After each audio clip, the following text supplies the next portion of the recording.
नमस्कार, डेली 24 भारत देख रहे हैं आप। मैं हूं आपके साथ साहिल धुलिया। बुलेटिन की शुरुआत करेंगे।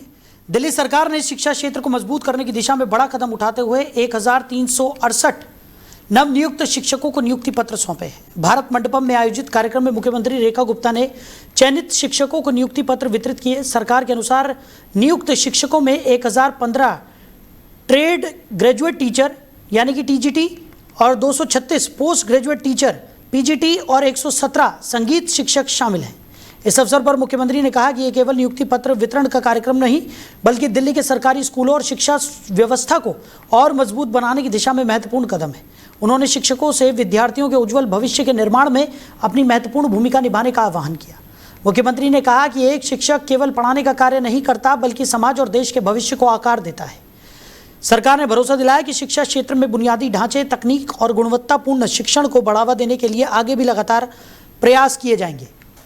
तो भारत मंडपम में इस खास कार्यक्रम का आयोजन किया गया था। दिल्ली में 1368 शिक्षकों को नियुक्ति पत्र वितरित किए गए।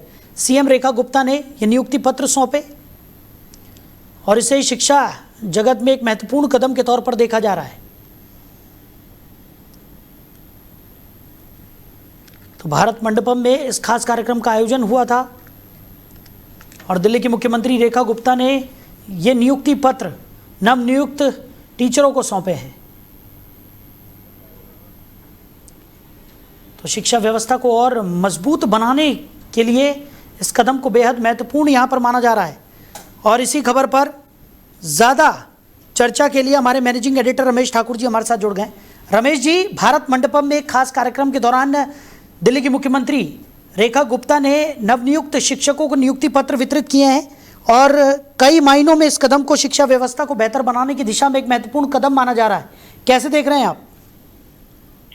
देखिए साहिल जी, दिल्ली की अगर बात करें तो प्राइमरी से लेके उच्च शिक्षण तक कई सारी ऐसी वैकेंसियां हैं जो लाखों वैकेंट हैं। तो ये मुद्दा मुझे लगता है जब केजरीवाल सरकार थी तब भी ये मुद्दा उठता रहा है कि वो सारी जितनी भी वैकेंसी वैकेंट है उसको भरा जाए। अब आज जिस तरीके से भाई 15 अगस्त से पहले अगर कोई सरकार शिक्षा के क्षेत्र में शिक्षकों के लिए अगर कोई नियुक्ति पत्र बांटा तो इसके सियासी मायने कई सारे हो सकते हैं। पहली बात तो ये है, जिनको आज नियुक्ति पत्र मिला है उनके लिए एक ऐतिहासिक क्षण पल बन जाएगा उनकी जीवन का कि हमारी नियुक्ति और हमारी जॉब तब लगी थी जब 80वां स्वतंत्रता दिवस मनाया जा रहा था। एक तो ये हो गया। दूसरा, सरकार के लिए कहने के लिए ये हो जाएगा, कल अगर जब रेखा गुप्ता दिल्ली वासियों को संबोधित करेंगी तब वो उनमें कह सकती है कि देखिएगा, हमारे लिए ये तो एक त्योहार है, एक उत्सव मनाने का वक्त है, क्योंकि हमने शिक्षकों की भर्ती करी है, उनको आज के दिन हमने नियुक्ति पत्र बांटा।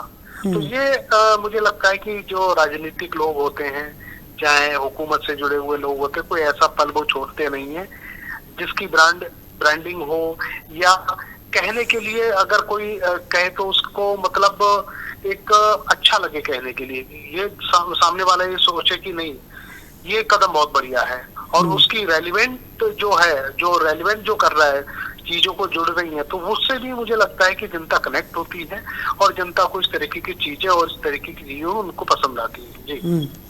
लेकिन अगर दिल्ली की शिक्षा व्यवस्था की बात करें तो समय समय पर हमने देखा है कि कई बार सवाल खड़े किए जाते हैं, चाहे वो अरविंद केजरीवाल के शासन का दौर रहा हो या अब भारतीय जनता पार्टी ने जिस तरीके से दिल्ली में जीत हासिल की और उसके बाद रेखा गुप्ता मुख्यमंत्री पद पर काबिज हुई हैं, तब से लगातार शिक्षा को लेकर कई तरह के सवाल भी यहाँ पर उठ रहे हैं और लगातार सरकार की तरफ से ये कहा जा रहा है कि जो शिक्षा व्यवस्था चरमराई हुई थी, जिसको लेकर अरविंद केजरीवाल बड़ी बड़ी डींगे हाँकते थे, उन तमाम चीज़ों को अब सरकार जो है वो सुदृढ़ करती हुई नजर आ रही है और उसी के तौर पर उसी को लेकर ये एक महत्वपूर्ण कदम माना जा रहा है जिस तरीके से नियुक्तियां की गई हैं।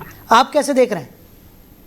नहीं, बिल्कुल सही बात है। मुझे लगता है कि 5 दिन पहले भी रेखा गुप्ता ने दिल्ली नगर निगम के जो सिविक सेंटर का मुख्यालय है वहां पे भी 187 युवाओं को नौकरियों के, सरकारी नौकरियों के पत्र बांटे थे और उसके 5 दिन के बाद में आज फिर भारत मंडपम में ये सब चीजें की गई हैं। मुझे लगता है इससे एक संदेश जाता है जनता में कि जो सरकार है वो रोजगार भी दे सकती है अब उसमें कहने में भी आ जाता है कि सीएम साहिबा जब कल को अगर कोई सवाल करेगा मीडिया की तरफ से या विपक्ष की तरफ से, तो वो कहेंगे देखो हमने 1 हफ्ते के अंतराल में हमने हर विभागों में और हर विधाओं में हमने नौकरियों के पत्र बांटे, लोगों को नौकरियां दी। अब एमसीडी में, दिल्ली एमसीडी में भी कई सारी जो पद हैं वो रिक्त हैं, उसको भी भरने की जरूरत है।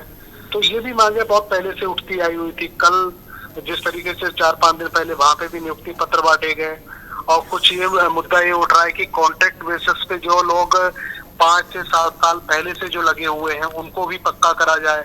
तो उस दिशा में भी सरकार आगे काम कर रही है। देखिए, आज की डेट में जो सबसे बड़ा जो मुद्दा अगर कहा जाता है वो रोजगार का होता है। जिस भी सरकार ने ठीक ठाक एक अनुमानित तरीके से अगर लोगों को नौकरियां दे दी, और जब वो सरकार का आखिरी टर्म होएगा उसमें जो ये चीजें एनालिसिस की जाएंगी कि रोजगार काफी दिए गए, तो मुझे लग रहा है उस सरकार के रिपीट होने के चांसेस ज्यादा रहते हैं। तो इस दिशा में अगर देखें तो कई सालों से ये लग रहा है कि जो सरकारें हैं, चाहे स्टेट की हो चाहे सेंट्रल की हो, वो रोजगार नहीं दे पा रही हैं, क्योंकि उनके पास खर्चे बहुत सारे हैं और कई खजाने विभागों के खाली पड़े हुए हैं, और सरकारों के पास जितने मौजूदा कर्मचारी हैं उनको तनख्वाह देने के लिए उनके पास पैसे नहीं है। तो ऐसे में नए नियुक्तियों का सर्जन करना अपने आप में भी बेईमानी सी हो जाती है, बड़ी बात हो जाती है। तो इन सब मिथ्याओं को तोड़ते हुए रेखा गुप्ता ने पिछले 6 दिन में 2 जगह प्रमुख जगहों पे अगर नियुक्ति पत्र बांटेंगे तो ये अपने आप में मुझे लगता है काबिल तारीफ है। चलिए रमेश जी, हमारे साथ जुड़ने के लिए, इस तमाम चर्चा के लिए आपका बहुत शुक्रिया।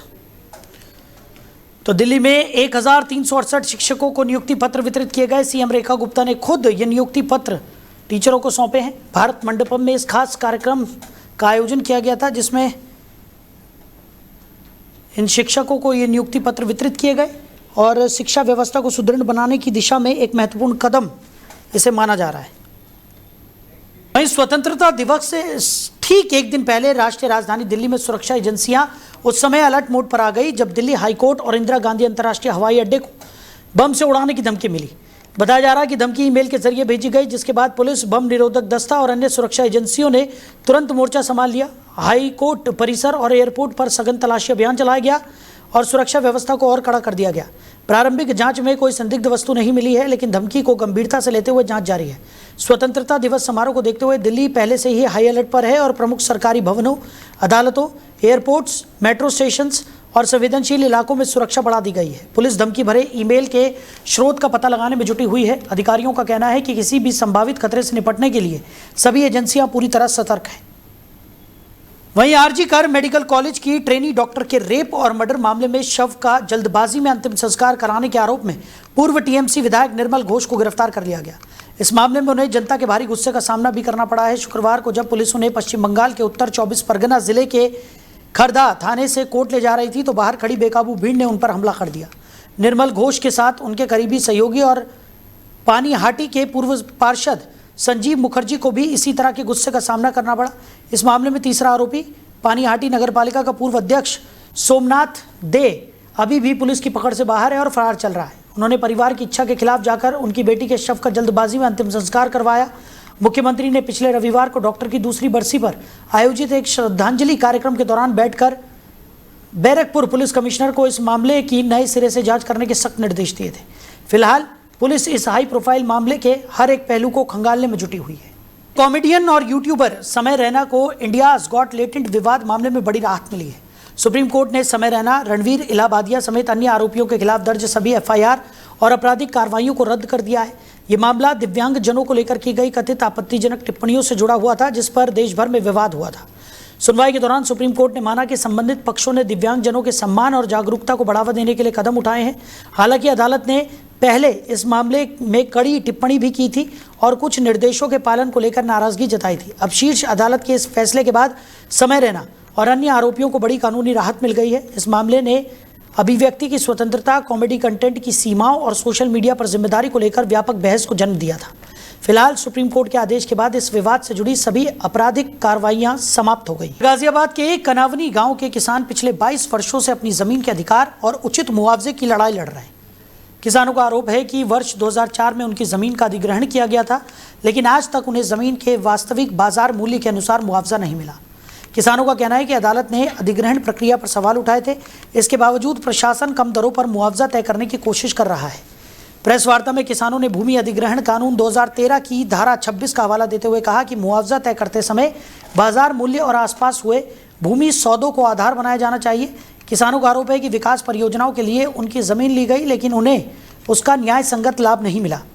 उनका कहना है कि विकास के विरोधी नहीं है, लेकिन विकास की कीमत सिर्फ किसान क्यों चुकाए। किसानों ने प्रशासन से निष्पक्ष समीक्षा कर उचित मुआवजा देने की मांग की है। विकास परियोजनाओं के लिए जमीन ली गई थी। किसानों ने प्रशासन पर गंभीर आरोप लगाए हैं। 22 साल से अपने हक की लड़ाई कनावनी के किसान लड़ते हुए दिखाई पड़ रहे हैं। उचित मुआवजे की मांग को लेकर किसानों ने अपनी आवाज़ मुखर की है। तो किसानों ने साफ तौर पर कहा है कि विकास के खिलाफ वो लोग नहीं हैं, लेकिन सिर्फ किसान ही क्यों विकास के नाम पर कीमत चुकाएं। उन्होंने इस पूरे प्रकरण में जल्द से जल्द कार्रवाई की मांग की है। और आपको बता दें कि किसानों की तरफ से प्रशासन से ये मांग की गई है। खबर पर ज़्यादा जानकारी के साथ हमारे सहयोगी अजीत हमारे साथ जुड़ गए हैं। अजीत, विकास परियोजनाओं के लिए जो किसानों से ज़मीन ली गई थी उसका उचित मुआवजा अब तक किसानों को नहीं मिला है। प्रशासन पर गंभीर आरोप किसानों ने लगाए हैं और 22 साल से वो अपने हक की लड़ाई लड़ रहे हैं। क्या कुछ जानकारी? देखिए, बिल्कुल आपको बताऊंगा कि अब किसानों ने अपनी मांगों को लेकर सड़कों पर उतर चुके हैं और धरना प्रदर्शन आज से शुरू कर दिया है। दरअसल 22 साल से जमीन की हक की लड़ाई लड़ रहे कनावनी के किसान, लेकिन पूरा हक आज तक इनको नहीं मिल पाया है। दरअसल गाजियाबाद विकास की बड़ी बड़ी परियोजनाएं के बीच किसानों की जमीन और उनके अधिकारों का सवाल एक बार फिर गंभीर रूप ले रहा है। इसमें कहीं ना कहीं अब आपको मैं स्थिति बता देता हूं कि इसमें गाजियाबाद कनावनी गांव जो है, इनके जो किसान है पिछले करीब 22 वर्षों से अपनी जमीन और उचित मुआवजे की जो लड़ाई है, जो संघर्ष है, वो लगातार कर रहे हैं। किसानों का आरोप है कि वर्ष 2004 में उनकी जमीन का अधिग्रहण किया गया था, लेकिन अब लंबे समय से संघर्ष और कानूनी लड़ाई के बावजूद भी आज तक उन्हें उनकी जमीन का उचित मूल्य नहीं मिल पाया है। जमीन का किसानों की भूमि अधिग्रहण को लेकर लंबे समय से अदालत में लड़ाई चल रही है। किसानों के मुताबिक अदालत ने अधिग्रहण की प्रक्रिया को असंवैधानिक और अवैध माना है। किसानों का कहना है कि इसके बावजूद उन्हें ऐसा मुआवजा देने की कोशिश की जा रही है जो उनकी जमीन के वास्तविक बाजार मूल्य के मुकाबले का है। किसानों का कहना है कि यदि अधिग्रहण जमीन पर विकास कार्य हो चुका है और जमीन वापस करना व्यापारिक नहीं है, उन्हें नए भूमि अधिग्रहण कानून 2023 के अनुसार उचित और बाजार आधारित मुआवजा दिया जाना चाहिए। लेकिन किसानों का आरोप है कि प्रशासन कनावनी की जमीन को वास्तविक मूल्य तय करने की बजाय पड़ोस के गांव, तमाम जो आसपास के जो पड़ोस के गांव है, उसमें अपेक्षित कम दर को आधार बनाने की कोशिश कर रहा है। यही बात किसानों के लिए सबसे बड़ा सवाल बन गया है, जिसमें किसानों ने प्रशासन की कार्यप्रणाली पर गंभीर सवाल खड़े किए हैं। उनका आरोप है कि जिस जमीन को किसानों से कम दर पर लेने की कोशिश की जा रही है, उसी क्षेत्र में विकास और प्लॉटिंग के बाद जमीन को ऊंचे दामों पर बेचा जा रहा है और उसमें बेचने की तैयारी जो है प्रशासन द्वारा की जा रही है। फिलहाल यह सवाल सिर्फ मुआवजे का नहीं बल्कि उस किसान के भविष्य का है जिसकी पीढ़ियों से चली आ रही जमीन उसके हाथ से निकल चुकी है। फिलहाल आज किसानों द्वारा प्रेस कॉन्फ्रेंस किया गया, जिसमें किसानों ने भूमि अधिग्रहण कानून की धारा 26 का हवाला देते हुए कहा है कि मुआवजा निर्धारित करते समय संबंधित भूमि की सर्किल दर और आसपास हुए समान भूमि सौदों की दर जैसा आधारों को देखा जाना चाहिए और लागू कानून प्रावधानों के अनुसार ही उचित मूल्य निर्धारित किया जाना चाहिए। और जमीन का बाजार मूल्य अधिक है तो किसान भी उसी के अनुरूप मुआवजा मिलना चाहिए, यह किसानों का कहना है। फिलहाल कनावनी के जो किसान हैं वो कहते हुए उन्होंने अपनी मांग को लेकर शासन से लेकर प्रशासन तक लगातार कई वर्षों से आवाज उठा रहे हैं। किसान बार बार अपने अधिकारियों के चक्कर लगा रहे हैं, लेकिन अभी तक उनका कोई समाधान और या ठोस आश्वासन नहीं मिल पाया है। चलिए अजीत, हमारे साथ जुड़ने के लिए, इन तमाम जानकारियों के लिए आपका बहुत शुक्रिया। धरना प्रदर्शन चल नहीं रहा है, उसकी अब आज शुभारंभ होने जा रहा है। उससे पहले एक प्रेस कॉन्फ्रेंस रखी गई थी, जो हमारे यहाँ 2004 से भूमि अधिग्रहण का जो मामला चल रहा है, माननीय हाईकोर्ट में विचाराधीन था। 2025 में उसका ऑर्डर आ गया, फिर 2026 में माननीय सुप्रीम कोर्ट ने कह दिया कि 1/1/2020 के हिसाब से इनको जो सर्कुलेट था 1/1/20 का, वो इनको कंपनसेशन दे दिया जाए। लेकिन ये कनावनी का ना दे के आजू बाजू के किसी गांव का देना चाहते हैं, वो हमें स्वीकार्य नहीं है और उसी के खिलाफ ये धरने की कार्रवाई है, प्रदर्शन नहीं है। पहले हम सांकेतिक धरना देंगे, सांकेतिक धरने में अगर सुनवाई हो जाती है तो ठीक है, नहीं तो फिर आगे की कार्रवाई से आपको अवगत कराया जाएगा। ये धरना शांतिपूर्वक है, आज से स्टार्ट हुआ है 2 दिन के लिए। सांकेतिक धरना। अभी क्या कुछ कहना है, क्या मांगे हैं और किस तरीके से? मांगे कुछ नहीं है, देखो बार बार बोलते सुप्रीम कोर्ट का ऑर्डर है। सुप्रीम कोर्ट ने ऑर्डर किया 2020 का किसान को डबल सर्किट का डबल मुआवजा दिया जाए। उसमें ये नहीं लिखा कि किसान को कि नवेड़ा का या फिर अर्थरा का या कहीं का मुआवजा दिया जाए। ये गुड बुक में आने के लिए ये हमारे साथ जबरदस्ती कर रहे हैं और कुछ नहीं है। क्यों यहाँ पर कोई बोलता नहीं है? पहले अब आवाज उठाई है तो आगे भी अब सोचेंगे हमारे बारे में, ये भी इसलिए ये धरना है सब किसानों भाई को। कुर्जा तहसील क्षेत्र के गांव सारंगपुर में पुल टूटने से आधा दर्जन से अधिक गांवों का संपर्क प्रभावित हो गया है। पुल क्षतिग्रस्त होने के कारण ग्रामीणों के सामने आवागमन की बड़ी समस्या खड़ी हो गई है। सबसे ज्यादा परेशानी स्कूली छात्र छात्राओं को हो रही है, जिनका स्कूल जाने का रास्ता बंद हो गया है। ग्रामीणों का आरोप है कि लंबे समय से प्रशासन से नए पुल के निर्माण की मांग की जा रही है, लेकिन अब तक कोई ठोस कार्रवाई नहीं हुई। इसी को लेकर भारतीय किसान यूनियन के बैनर तले सैकड़ों किसानों ने प्रदर्शन किया और प्रशासन के खिलाफ नारेबाजी की। किसानों ने चेतावनी दी कि अगर जल्द से जल्द नए पुल का निर्माण शुरू नहीं कराया गया तो संगठन उग्र आंदोलन करने को मजबूर होगा। प्रदर्शन के दौरान बड़ी संख्या में किसान मौजूद रहे और अधिकारियों से तत्काल समाधान की मांग की। फिलहाल प्रशासन की ओर से कोई स्पष्ट आश्वासन नहीं मिला है। क्या नाम है आपका? मेरा नाम है चौधरी अरब सिंह, जिला अध्यक्ष भारतीय किसान टिकैतगुट।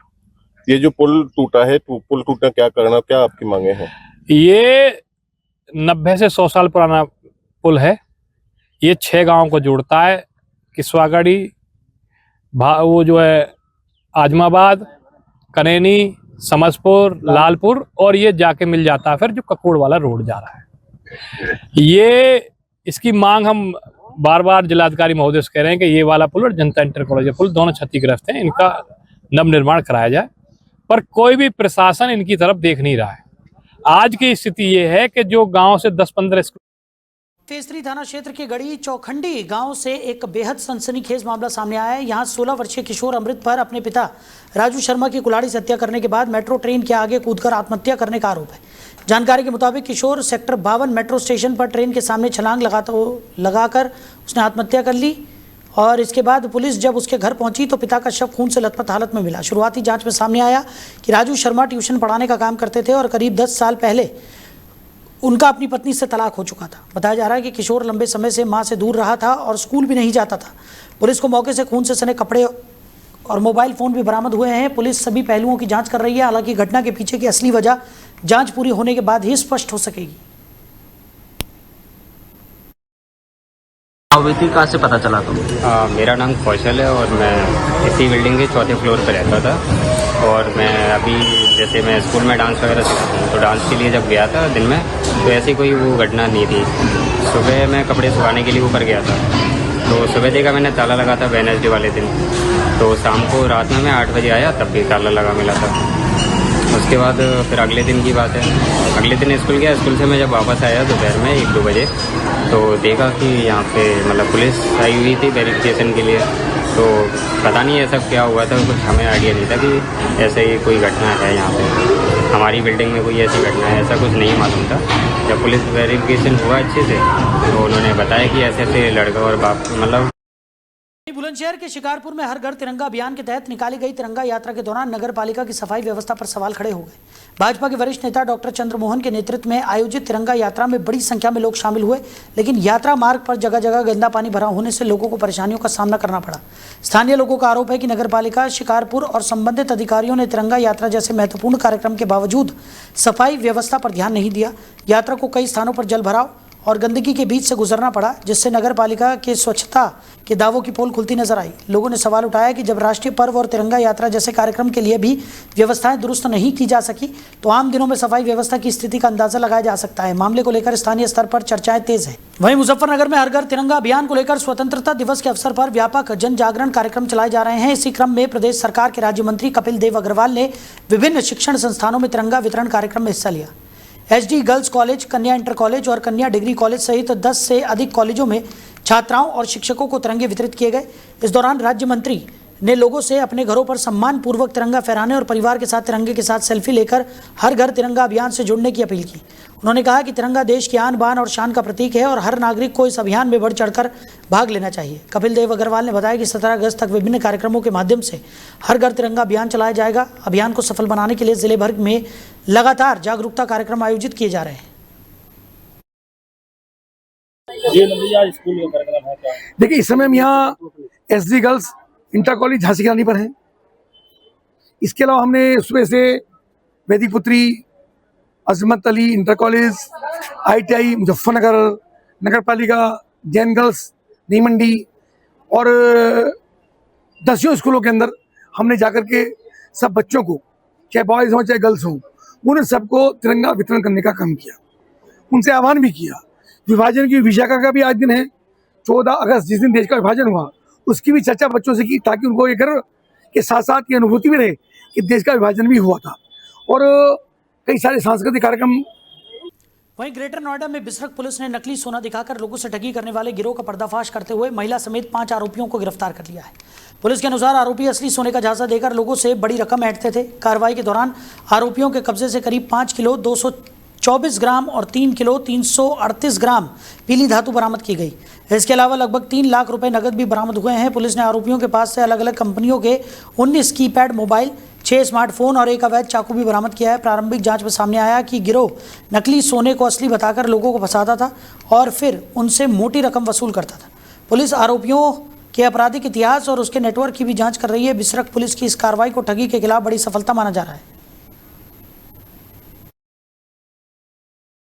करने वाली गैंग का खुलासा किया है, क्या है गिरोह? देखिए, दिनांक 10 अगस्त को थाना बिसरख पर एक वादी आते हैं और एक तहरीर प्रदान करते हैं कि उनकी माताजी के साथ फ्यूजन होम सोसाइटी में ये लोग रहते हैं और उसी के समीप ही कुछ लोगों द्वारा उनके साथ टप्पेबाजी की गई है। घटना का संज्ञान लेते हुए बिसरख पुलिस द्वारा मुकदमा पंजीकृत किया गया और इसके अनावरण के लिए कुल 4 टीमों का गठन किया गया था। लोकल इनपुट और इंटेलिजेंस की मदद से बिसरख पुलिस ने एक गैंग को इसमें शामिल एक गैंग को पकड़ा है और इनके पास से भारी मात्रा में हमें बरामदगी हुई है। इसमें कुल 3 लाख रुपए कैश, उसके साथ साथ पीली धातु के रूप में 3.5 किलो के लगभग ज्वेलरी और उसके साथ साथ 3.5 किलो के लगभग पीली धातु के बिस्किट हमें बरामद हुए हैं। इसके साथ ये लोग टप्पेबाजी में कीपैड के फ़ोन का इस्तेमाल करते थे आपस में जुड़ने के लिए, ताकि उनकी अच्छी तरीके से लोकेशन हमें न प्राप्त हो पाए। उस इस्तेमाल किए गए कुल 6। वहीं भारत और श्रीलंका के बीच 2 मैचों की टेस्ट सीरीज का पहला मुकाबला 15 अगस्त से गाले इंटरनेशनल स्टेडियम में खेला जाएगा। दोनों टीमें विश्व टेस्ट चैंपियनशिप के लिहाज से इस मुकाबले को बेहद अहम मान रही हैं। गाले की पिच पारंपरिक रूप से स्पिन गेंदबाजों के लिए मददगार मानी जाती है। हालांकि शुरुआती सत्र में तेज गेंदबाजों को भी कुछ सहायता मिल सकती है। विशेषज्ञों का मानना है कि मैच आगे बढ़ने के साथ पिच पर टर्न बढ़ेगा और स्पिनर्स की भूमिका निर्णायक हो सकती है। हेड टू हेड रिकॉर्ड की बात करें तो भारत और श्रीलंका के बीच अब तक 46 टेस्ट मैच खेले गए हैं, जिनमें भारत ने 22 मुकाबले जीते हैं, जबकि श्रीलंका को 7 जीत मिली है। भारत की संभावित प्लेइंग 11 में यशस्वी जायसवाल, KL राहुल, देवदत्त पडिक्कल, शुभमन गिल, ऋषभ पंत, रविंद्र जडेजा, कुलदीप यादव, मानव सुधार, सारांश जैन, मोहम्मद सिराज और प्रसिद्ध कृष्णा शामिल हो सकते हैं। वहीं श्रीलंका की कमान धनंजय डिसिल्वा के हाथों में होगी। तो फिलहाल इस बुलेटिन में मेरे साथ इतना ही। आप बने रहिए और देखते रहिए डेली 24 भारत। नमस्कार।